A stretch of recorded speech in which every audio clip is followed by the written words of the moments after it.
আমার খুব পছন্দের এঁচোড় রান্না করছি। এখন তো ফাল্গুন মাস, এখন তো বাজারে ফুলকপি বাঁধাকপি প্রচুর, মানে ভীষণ সস্তাও। কিন্তু এই আবহাওয়ার গুণে এখন আর ওইগুলো ভালো লাগে না খেতে।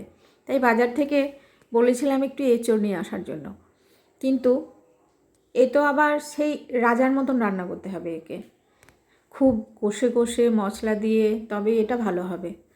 বাড়িতে অনেকগুলো কাঁঠাল গাছ আছে, সেগুলোতে কাঁঠাল ধরতেও শুরু করেছে, কিন্তু সেগুলো এতটাও বড় হয়নি যে সেগুলো খাওয়া যাবে। পাকা কাঁঠালের খুব স্বাদ হয়, পাকাও খাই কাঁচাও খাই। এই কিছুদিন পর থেকে সেগুলো পেরে খেতে শুরু করব। কিন্তু এখন খেতে ইচ্ছা করছে তো বাজার থেকেই আনা হলো। যাই হোক, বাজারের এঁচোড় অনেক সময় ভালো হয় না, খুব কষ্টা থাকে। তাই এঁচোড়টা এনেই কাটার পরে একটু কুকারে সিটি দিয়ে নিলাম হালকা করে, তারপরে জলটা ফেলে দিলাম, দেখে মনে হচ্ছে ভালো হবে। তো যাই হোক, কষিয়ে নিলাম। কষিয়ে নেওয়ার পরে এখানে তেলে কিছু গরম মশলা, শুকনো লঙ্কা, তেজপাতা এবং চিনি, এগুলো দিয়ে একটু নাড়লাম। চিনিটা দিই কারণ একটু রঙটা ভালো হয় আর কষটা স্বাদটাও মুখে লাগে না। তারপর কিছু টমেটো দিয়ে সেগুলো ভেজে নিলাম। রান্নাতে টমেটো দিতে আমার আবার খুব পছন্দ, সব রান্নাতে, বিশেষ করে এই সবজি দিয়ে মাছ দিয়ে একটা টক করি, সেই টকে যদি টমেটো দিই বেশিরভাগটাই খুব ভালো স্বাদ হয়। মশলা দিয়ে দিলাম টমেটো কষিয়ে নিয়ে।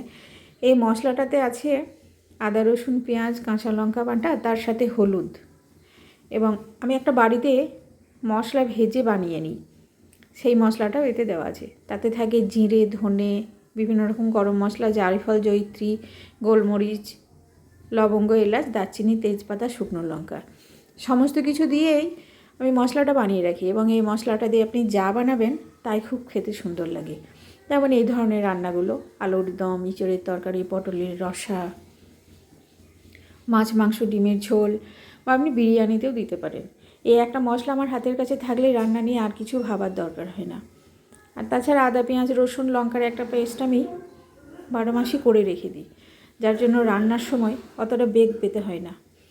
এগুলো দিয়ে দিলাম এবং একটু ঘি দিলাম। এঁচোড়ের তরকারিতে ঘি না দিলে এঁচোড়টা ঠিক স্বাদ আসে না।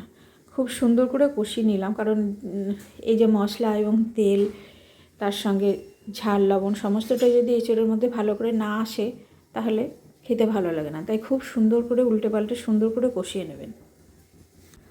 মশলার যে ব্যালেন্স এবং এই কষানো, এটা যদি সুন্দরভাবে হয়ে যায় তাহলে রান্নাটা সত্যিই খুব সুন্দর হয়।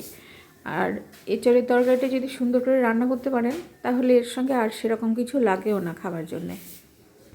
যারা এঁচোড় খেতে ভালোবাসেন তাদের জন্য এঁচোড়ের তরকারি যথেষ্ট, যদি সুন্দরভাবে রান্না করা হয় তাহলে ঠিক খেতে অনেকটা ওই পাঁঠার মাংসের মতন লাগে। এখানে জলটা গরম করে নিলাম, তারপরে জলটা দিয়ে দিলাম। জলটা গরম করে নিলে দুদিক থেকে সুবিধা হয়, তাড়াতাড়ি হয়ে যায় রান্নাটা, আর রান্নাটার স্বাদও খুব ভালো আসে। কাঁচা জল এবং ফুটানো জল বা গরম কলা জল দুটোর মধ্যে কিন্তু অনেকটাই তফাৎ আসে। আপনি দিয়ে দেখবেন, যদি গরম জল কোনো দিন রান্নায় না দিয়ে থাকেন তাহলে দিয়ে দেখবেন। অনেকক্ষণ ধরেই ফোটালাম, জলটা একটু বেশি দেওয়া হয়েছিল।